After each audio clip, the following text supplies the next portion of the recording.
Hello दोस्तों, स्वागत है आपका हमारे YouTube चैनल पर।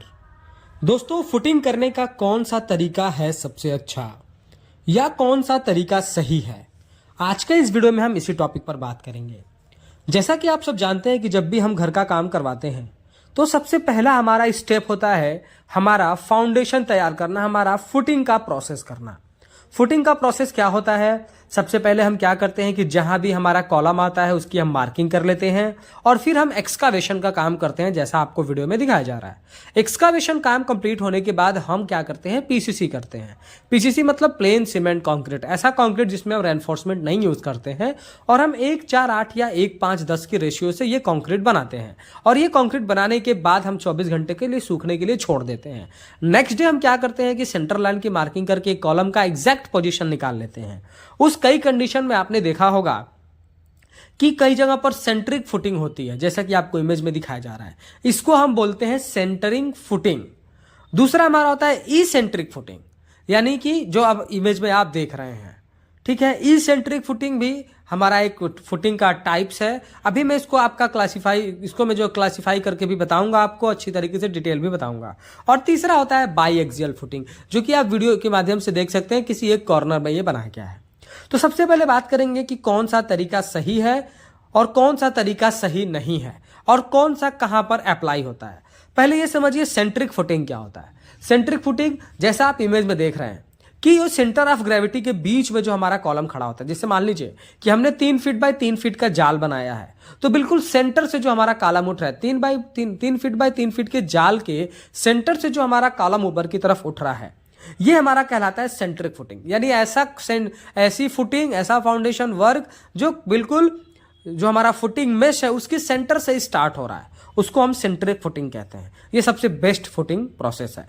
दूसरा हमारा होता है ई सेंट्रिक फुटिंग, यानी उस तरीके की फुटिंग जहां पर हम कॉलम को सेंटर से न उठा करके सेंटर के पैरेलल आगे या पीछे से उठाते हैं।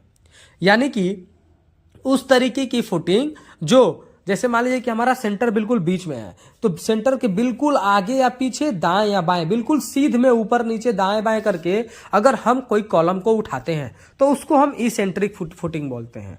और तीसरा होता है हमारा बाई एक्सियल, यानी उस तरीके का फुटिंग जो हमारा न कि सेंटर में है और ना ही सेंटर के पैरेलल है, वो एक किसी कॉर्नर में है, तो उसको हम बाई एक्सियल फुटिंग बोलते हैं। देखिए, सेंट्रिक फुटिंग अक्सर आप आराम से देखते होंगे, कहीं भी देखते होंगे, ज्यादातर सेंट्रिक फुटिंग ही यूज करी जाती है। ये सेंट्रिक फुटिंग और बाई एक्सियल फुटिंग मैक्सिमम वहां पर यूज करी जाती है जहां पर हम सेटबैक एरिया नहीं छोड़ते हैं, या फिर इस तरीके से समझिए कि जहां पर एक पुराना घर बना हुआ है और उससे बिल्कुल सटा करके हम अपना घर बना रहे हैं। हम अपने घर के चारों तरफ कोई भी स्पेस नहीं छोड़ रहे हैं, जितना हमारा प्लॉट एरिया है उतना ही हमारा अगर बिल्टअप एरिया है। अगर मान लीजिए हमने 1000 स्क्वायर फुट प्रॉपर्टी ली है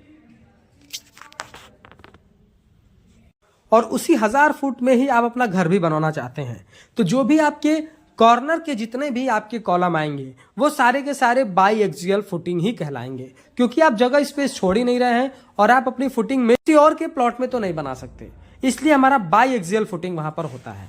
तो तीनों के तीनों फुटिंग हमारे कंस्ट्रक्शन में बिल्कुल सेफ है। आप इसको कोई भी रेसिडेंशियल प्रोजेक्ट में यूज कर सकते हैं, आपको कोई भी प्रॉब्लम नहीं आएगी। ज्यादातर बेहतर क्या है? Centric footing.